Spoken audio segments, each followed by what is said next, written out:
बाबूजी कभी ऐसा हुआ है कि बच्चों ने आपसे पूछा हो कि हम कहाँ से आए हैं, हमें कहाँ से आप लेकर आए थे, ऐसा कोई किस्सा है? बाबूजी जो ये सीनियर सिटीजन होम है अपना आस्था, यहाँ पर कई बुजुर्ग दादा-दादी जो हैं, उन जब वो अपना प्राण त्याग देते हैं तो क्या उनके संतान आते हैं उनके अंतिम संस्कार में? बहुत टफ क्वेश्चन है पर मैं जानना चाहता हूँ।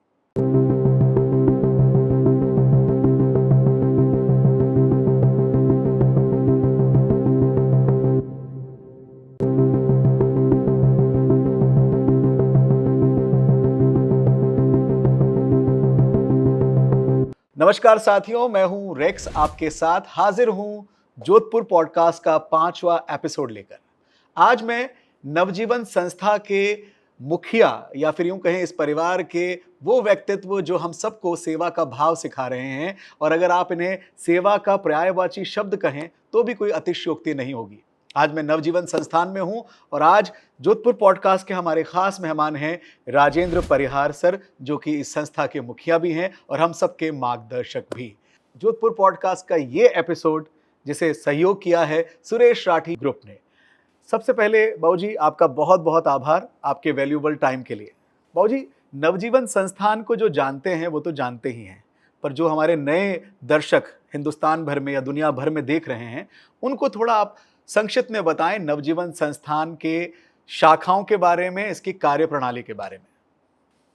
नवजीवन संस्थान की स्थापना 1989 में जोधपुर में हुई और आज उसकी शाखाएं लव कुश बाल विकास केंद्र, गायत्री बालिका गृह, सीनियर सिटीजन होम, लव कुश नेकी की दीवार, लव कुश मदर मिल्क बैंक और लव कुश पूर्ण आश्रित बालिका गृह चल रहा है।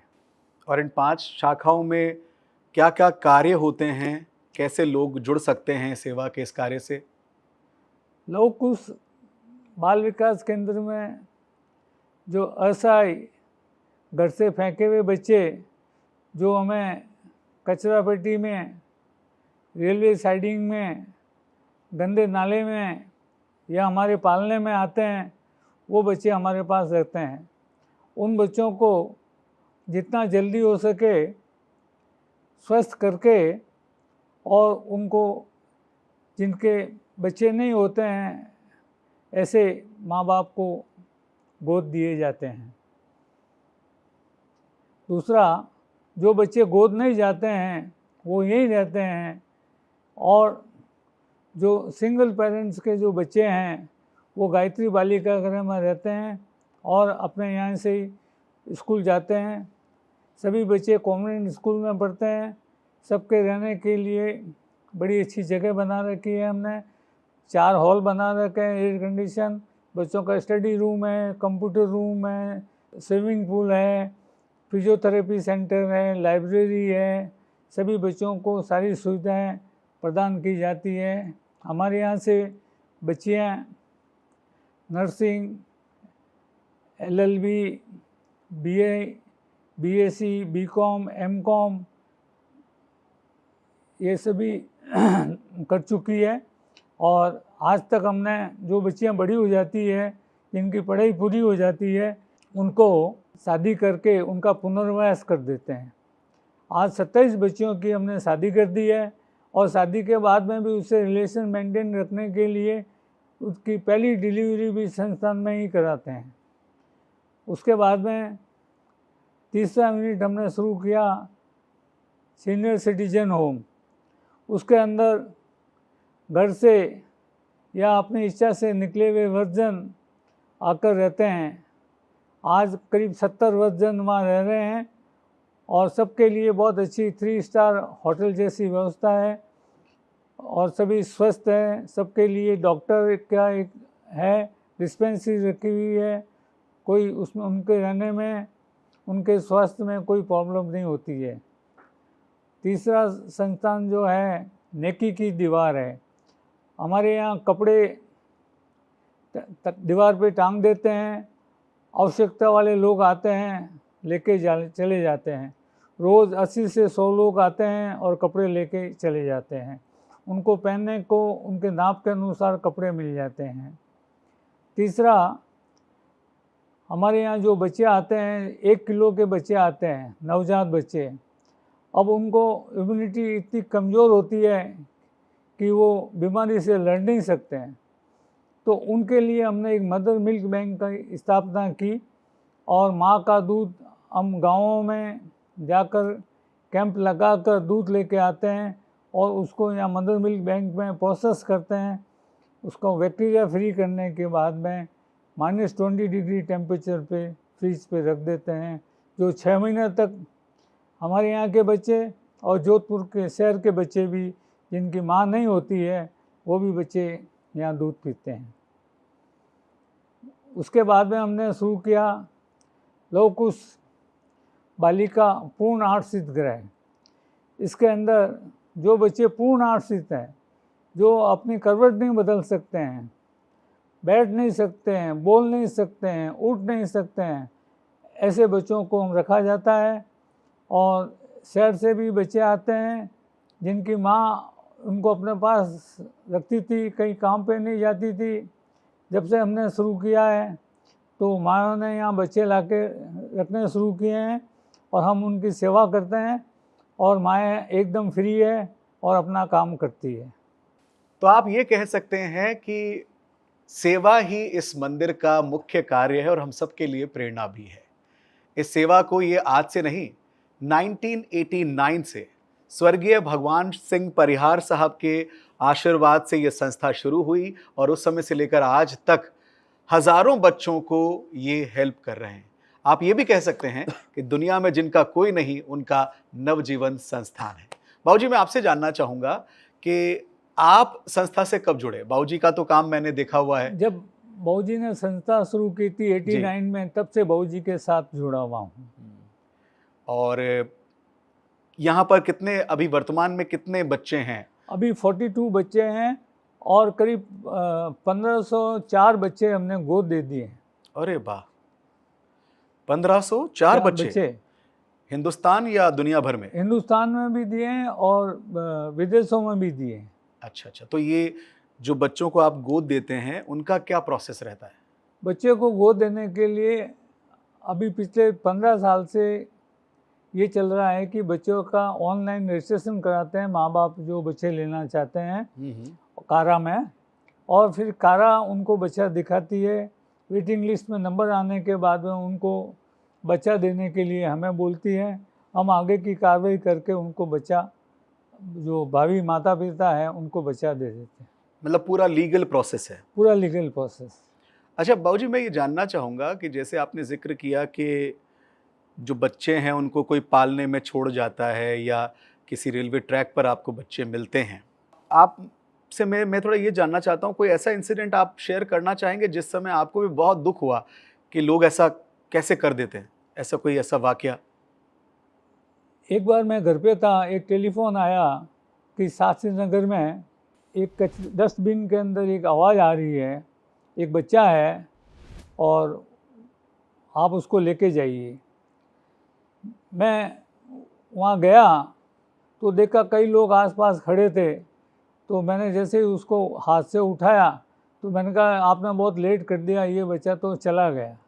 इस बच्चे की ज़िंदगी, आप अगर उसको कहीं हॉस्पिटल ले जाते तो बच जाती, या मैं मेरे साथ ले जाता तो बच जाती।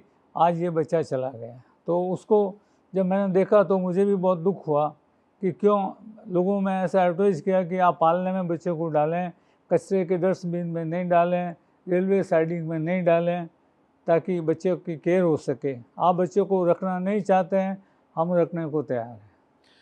और बाबूजी यही कहते हैं कि अगर आप बच्चे को नहीं रखना चाहते हैं तो यहाँ एक पालना बना हुआ है, वहाँ पर आप बच्चे को छोड़ दीजिए। और मैं तो कहता हूँ क्यों छोड़ दीजिए, पहला सवाल तो यही आता है। जब वो आपका ही अंश है तो आप किस तरह से ऐसे काम कर सकते हैं? समाज को कहीं ना कहीं इन विषयों पर बात करनी चाहिए, सोचना चाहिए कि ऐसा आप ना करें। किसी ज़िंदगी को, किसी जीवन को आप इस तरह भरी मझधार में छोड़कर जब चले जाते हैं, उसे क्या क्या यातनाएं, क्या क्या परेशानियां झेलनी पड़ती है, आप सोच भी नहीं सकते। ये तो भला हो नवजीवन संस्थान या बाबूजी जैसे लोगों का जो ऐसे अनाथ बच्चों का भविष्य बना रहे हैं। बाबूजी, यहाँ जो बच्चे रहते हैं उनकी पढ़ाई यहीं होती है या वो स्कूल जाते हैं? हमारे यहाँ रहने वाले बच्चे सब कॉन्वेंट स्कूल में पढ़ते हैं अरे वाह। और बहुत अच्छी पढ़ाई होती है उनकी। उनको हमारे यहाँ की बस लेके जाती है, लेके आती है। बच्चे एयर कंडीशन रूम में ही ट्यूशन करने आते हैं, उसी में सोते हैं। बच्चों को बहुत अच्छा ध्यान से रखा जाता है। उनको बच्चों को ये महसूस नहीं होते हैं देना चाहते हैं कि ये एक अनाथ आश्रम है। जी, जी, जी। और बच्चों के यहाँ पर खाने की, पढ़ने की, स्वास्थ्य की तमाम सुविधाएँ हैं। हाँ, यहाँ डॉक्टर रोज़ 3 घंटे डॉक्टर रहता है, नर्सिंग स्टाफ रहता है। बच्चे में थोड़ा बहुत भी स्वास्थ्य की प्रॉब्लम हो तो वो ठीक देख लेते हैं। और बच्चों को पढ़ने लिखने में कोई बच्चों को कोई तकलीफ़ नहीं है। कोई चीज़ की आवश्यकता होते भी उन्हें पूर्ण की जाती है। उनको यही कहा जाता है कि आप पढ़ाई करो, आपका भविष्य अच्छा होगा। आपके माँ बाप ने किसी कारण से यहाँ पालने में डाल दिया हो, लेकिन आपको अच्छा बनने का है ताकि आप देश के भावी अच्छे नागरिक बन सकें। बहुत खूब। अगर आपके साथ ऐसा हुआ है तो उससे निराश ना होकर खुद पर विश्वास करके आगे बढ़ना है। इसी तरह बाबूजी और ये पूर्ण संस्था जो है बच्चों को मोटिवेट करती है। बाबूजी, अभी आपने ज़िक्र किया मदर मिल्क बैंक के बारे में। तो ये जो बैंक है ये कितने बजे से कितने बजे तक कार्य करता है और कैसे इसके बारे में जानकारी ली जाए? कहाँ पर इसके बारे में कंसल्ट किया जाए? जगह जगह हमने पोस्टर भी लगा रखे हैं मिल्क बैंक को एडवर्टाइज करने के लिए, ताकि किसी के पास दूध है तो हमें टेलीफोन करें और हमारा स्टाफ जाता है वहाँ से उनको दूध कलेक्ट करके यहाँ ले आता है। और कोई समूह में ज़्यादा औरतें होती हैं तो हम जाके वहाँ कैंप कर देते हैं, वहाँ से दूध लेके और फिर यहाँ लाके पैस्चराइज करके उसको रख दिया जाता है। यहाँ का कोई समय नहीं होता? यहाँ का समय सुबह 9 बजे से लेके शाम को 7 बजे तक है, जब आप यहाँ आके दूध दे सकते हैं। उसके अलावा भी अगर इमरजेंसी में कोई प्रॉब्लम होती है तो हमारे एक स्टाफ यहाँ रहता है, तो वो जाके दूध कलेक्ट कर लेते। वो कौन सा नंबर है, आप हमारे व्यूअर को बता सकते हैं जहाँ पे कॉल करके इसकी जानकारी दी जा सके? वो नंबर है 9829021745। तो अगर आप भी अपना जो दूध है, मात्र दूध है, उसे डोनेट करना चाहें तो आप यहाँ के मिल्क बैंक में डोनेट कर सकते हैं और किसी को उसके जीवन में एक सहायता कर सकते हैं।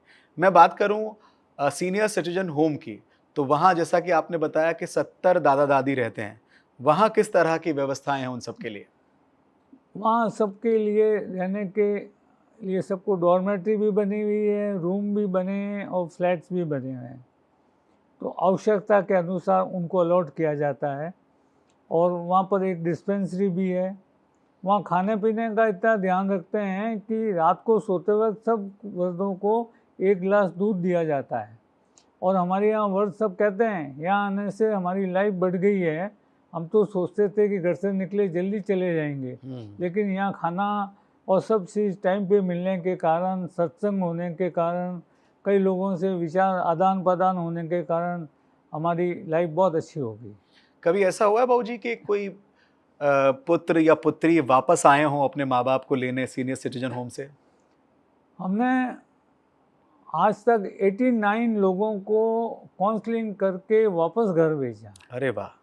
एक्चुअल में मेरे पिताजी स्वर्गीय श्री भगवान सिंह जी कहते थे कि ये वृद्धाश्रम नहीं है, यह एक पेड़ है जो रात को कोई पक्षी आ जाए तो उसको ठहरने दो और सुबह हुए उसकी इच्छा वापस जाने की है तो वापस भेज दो और नहीं तो उसका समय यही निकालने दो। वाह। इसी प्रिंसिपल से हम अभी लगे हुए रहते हैं कि घर में छोटी मोटी बातें होती रहती है, दोनों और काउंसलिंग करके कोशिश ये होती है कि वर्द को वापस घर मिल जाए, पोते को दादा मिल जाएगा, क्या बात है। को नाना मिल जाएगा, सबसे बड़ी बात है। बहुत ही नेक काम कर रही है नवजीवन संस्थान। ये लवकुश आश्रम तो हाउसिंग बोर्ड के सेक्टर नंबर 16 में है। 16 में है और ये आस्था खेमे का कुआं, ये पाल रोड पर है। खेमे के कुआं पर।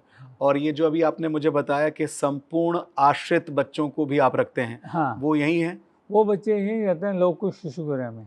उनके लिए अलग बिल्डिंग बना रखी है, वो बच्चे अलग से रहते हैं। वो सारे बच्चे एयर कंडीशन हॉल में रहते हैं। 5 हॉल बने हुए हैं और डॉक्टर की व्यवस्था रहती है वहाँ, नर्स की व्यवस्था रहती है, एक एम्बुलेंस बाहर खड़ी रहती है कभी कोई प्रॉब्लम हो जाए तो सीधा हॉस्पिटल पहुंचा सकते हैं, अगर बियॉन्ड द डॉक्टर कोई प्रॉब्लम हो तो।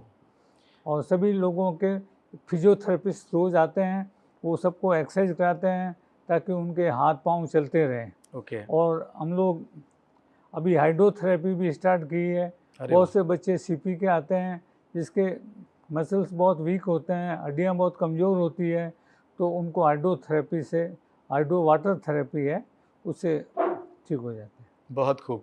मतलब सेवा का ये जो अद्भुत मंदिर है, यहाँ आपको अपने परिवार के साथ ज़रूर आना चाहिए। कोई भी व्यक्ति यहाँ आ सकता है?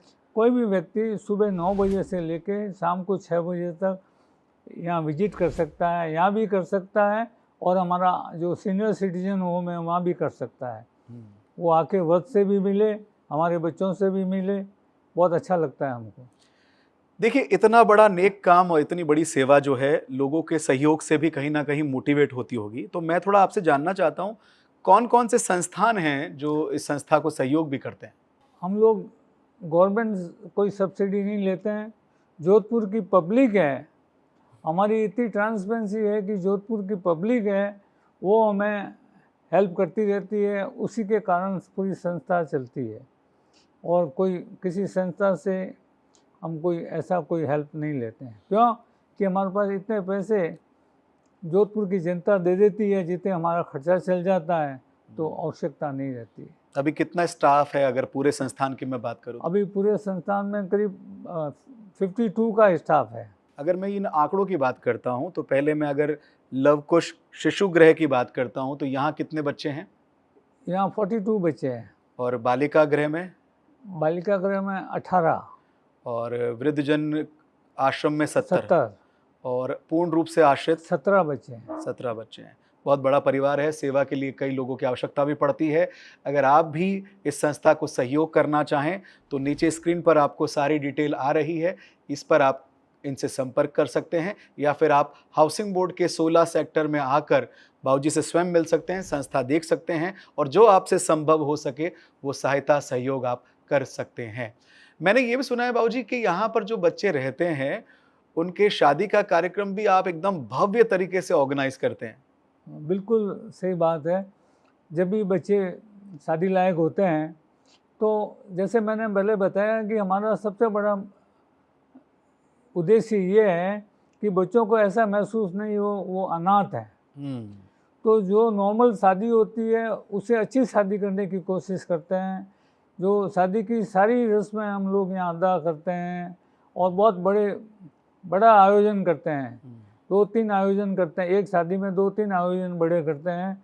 और जोधपुर में शहर के अंदर सभी तरह के लोग यहाँ आके और उस शादी के समारोह में शामिल होते हैं, बच्चों को आशीर्वाद देते हैं। हमें बहुत अच्छा लगता है कि देखो सब लोग आते हैं, बच्चे भी अच्छा लगता है कि बच्चे सोचते हैं कि हमें देखने के लिए आए हैं, इसका मतलब है कि हम भी कोई एक चीज़ हैं, हम कुछ बने हैं। राइट।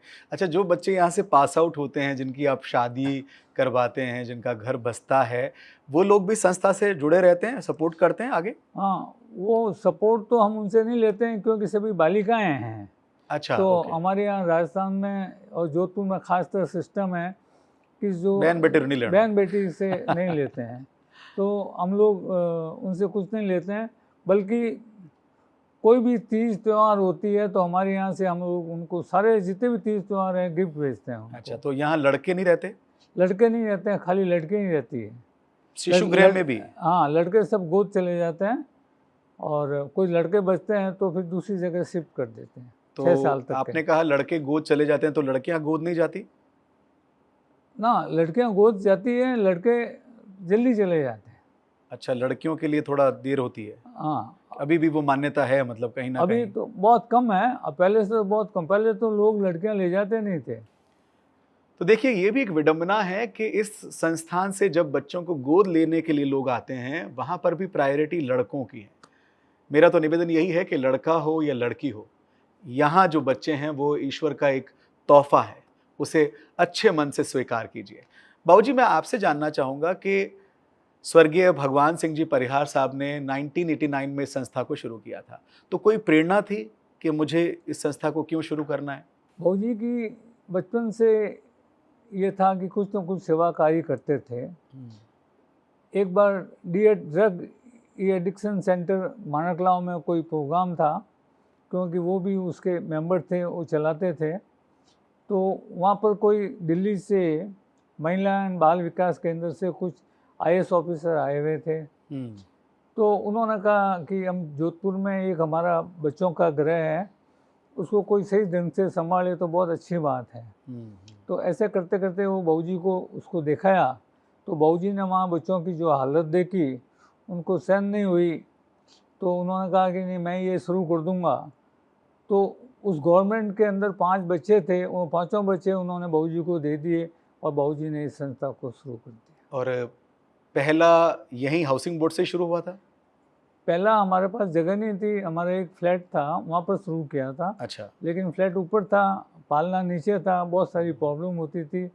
उसके बाद में कोई किराए का बड़ी बिल्डिंग लेके वहाँ शुरू किया, जो किराया नहीं लेते थे, और उसके बाद में 2000 में ये बिल्डिंग बना के यहाँ शुरू। बाबूजी, 1989 से लेकर आज तक कितने बच्चों को इस संस्था ने सहयोग किया है? एवरेज अगर आप बताना चाहें तो अंदाजन। यहाँ करीब 1600 बच्चों, बच्चियों और बच्चों दोनों को। हाँ। अच्छा, मैं आपसे जानना चाहूंगा बाबूजी कि अब वर्तमान परिप्रेक्ष्य में तो कई सारी सुविधाएं यहाँ उपलब्ध हो चुकी हैं, आगे का क्या आपका विजन है? आगे क्या नवजीवन संस्था करने वाला है सेवा के कार्यों को लेकर? अभी हमारा आगे का जो विजन है उसमें 2-3 काम हैं। एक तो हमारे यहाँ जोधपुर में केयर टेकर नहीं मिलते हैं। ओके।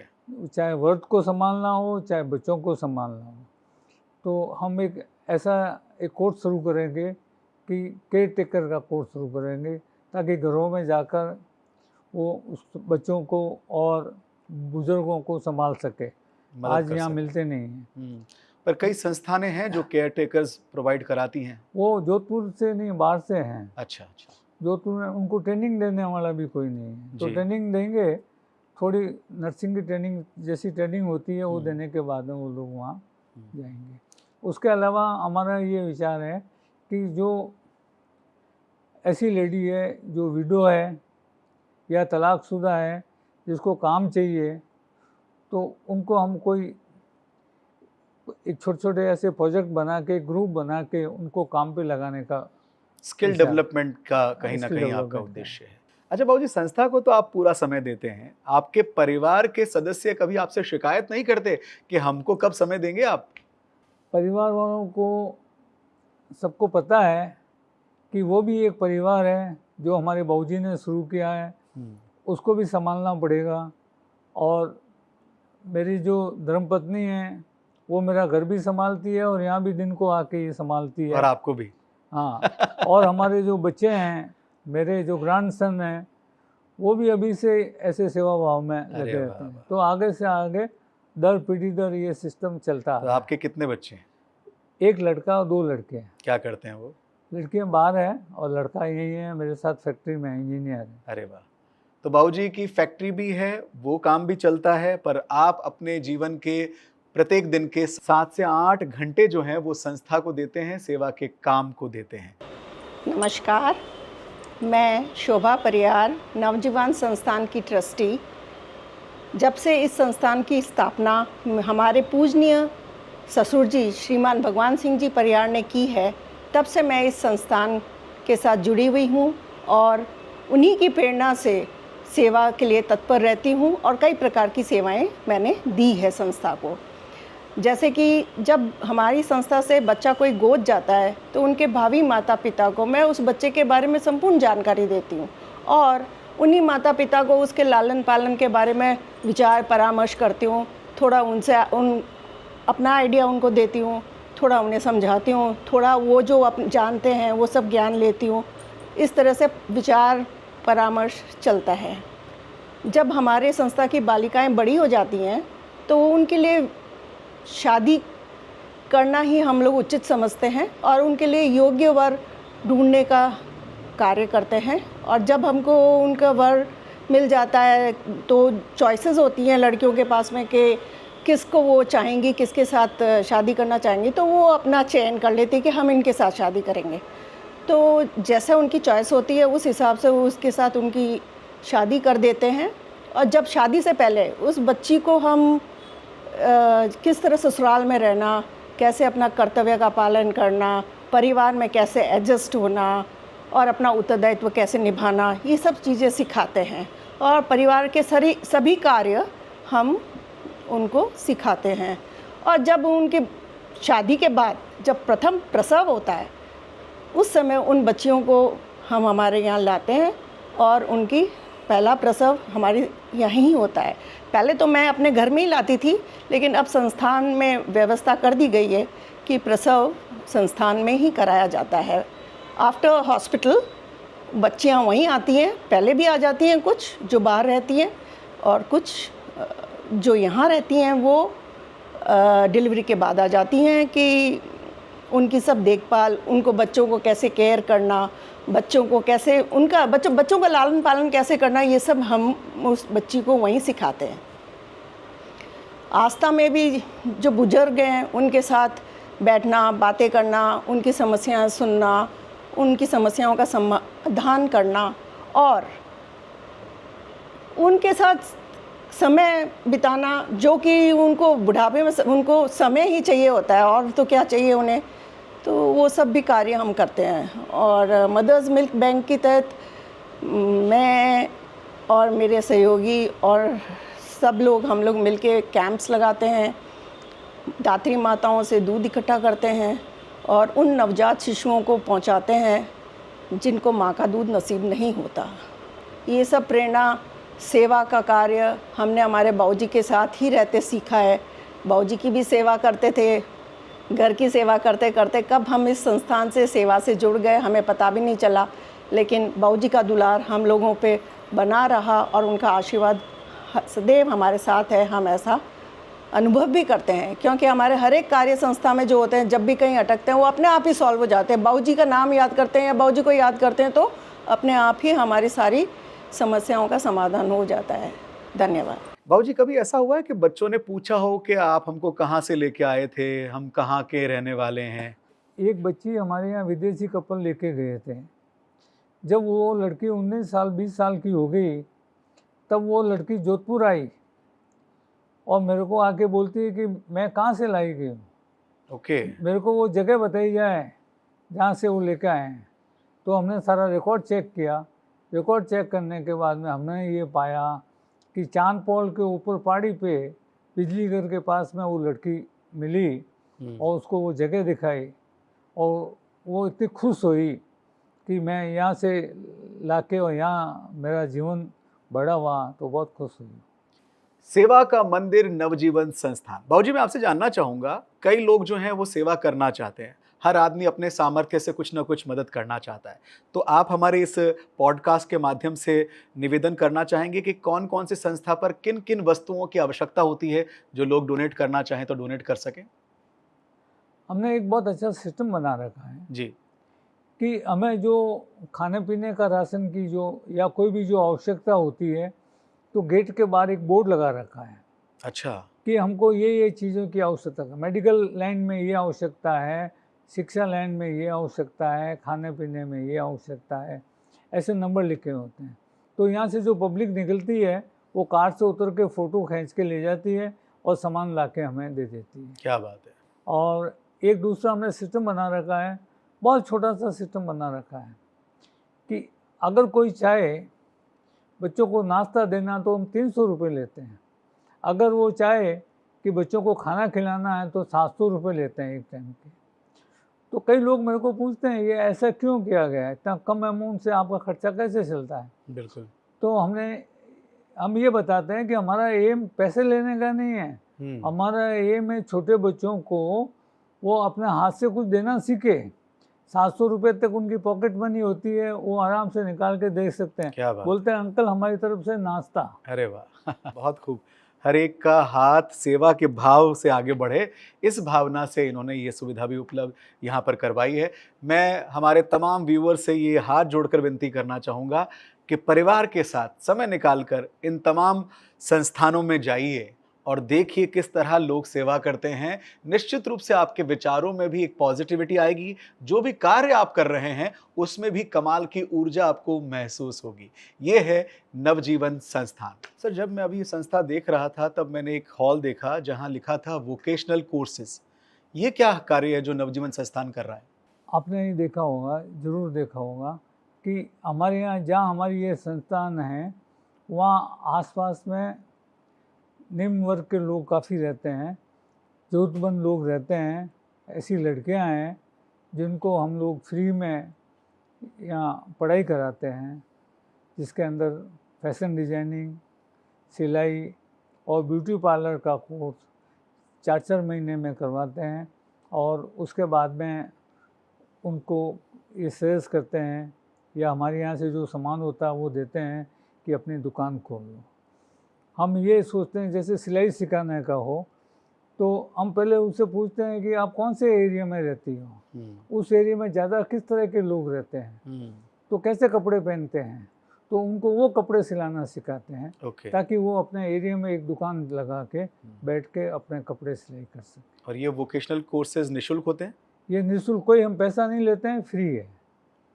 बाबूजी, जो ये सीनियर सिटीजन होम है अपना आस्था, यहाँ पर कई बुजुर्ग दादा दादी जो हैं उन जब वो अपना प्राण त्याग देते हैं तो क्या उनके संतान आते हैं उनके अंतिम संस्कार में? बहुत टफ क्वेश्चन है पर मैं जानना चाहता हूँ। बहुत अच्छा मार्मिक क्वेश्चन है। जिस माँ बाप ने जिस बेटे को जन्म दिया है, जब वो चले जाते हैं तो उनका माँ बाप भी उनकी आत्माएं याद करती होगी। हम उनको बार बार फ़ोन करते हैं कि आ जाओ, आप आओ, ऐसा हो गया। बोला अभी हम रवाना हो रहे हैं, 5 घंटे बाद आ जाएंगे। कई बार तो हमको उनकी डेड बॉडी एक दिन रोकनी पड़ती है, लेकिन फिर भी वो लोग नहीं आते हैं और आखिरकार मेरे को और हमारे स्टाफ को लेके और उसका अंतिम संस्कार करना पड़ता है और वो आते नहीं। एक केस ऐसा भी हुआ कि उनके पास बहुत सारी प्रॉपर्टीज़ थी, तो उन्होंने मेरे को कहा कि ये प्रॉपर्टी संस्थान के नाम से कर दें। मैंने कहा कि नहीं, आप पोते पोतियाँ उनके नाम कर दो। तो उन्होंने उनके नाम करके विल लिख दी। जब वो गए तो उन लोग आए, प्रॉपर्टी लेके चले गए, दिल्ली थे। और उसके बाद हमने उनको पूछा कि बोला आप आओ, वो तो चले गए हैं। तो उन्होंने कहा आप इसका अंतिम संस्कार कर दो और इसके जो फूल हैं अंतिम संस्कार के बाद में वो या तो आप कोई किसी आदमी के साथ भिजा दो या हमारा ड्राइवर भेजते हैं, वो लेके आ जाएगा। तो हमने कहा कि नहीं, ऐसा मत करो, हम कर देंगे, आपको बहुत बहुत धन्यवाद, हम ऐसा काम नहीं होने देंगे, उनको हम रिस्पेक्ट देंगे। तो ये हैं वो दुख भरी कहानियाँ जो शायद कहीं ना कहीं आपको भी अंदर से झकझोर देंगी।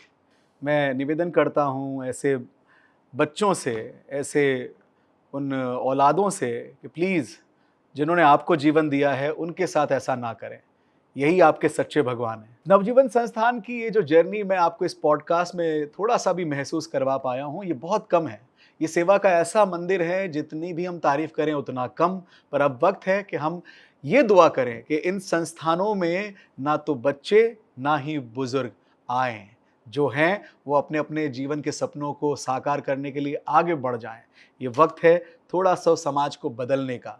ये वक्त है हम सबको अपनी अपनी जिम्मेदारी निभाने का। आज का पॉडकास्ट आपको कैसा लगा ज़रूर हमें बताइएगा कमेंट बॉक्स में। और नवजीवन संस्थान में सहयोग करने के लिए आप हाउसिंग बोर्ड 16 सेक्टर आ सकते हैं, या फिर एक बार पुनः नीचे जानकारियां दी हुई हैं, यहाँ पर भी आप संपर्क कर सकते हैं। और हम स्वर्गीय भगवान सिंह जी परिहार साहब को भी याद करना चाहेंगे, जिनके आशीर्वाद से ये सेवा का मंदिर बना है।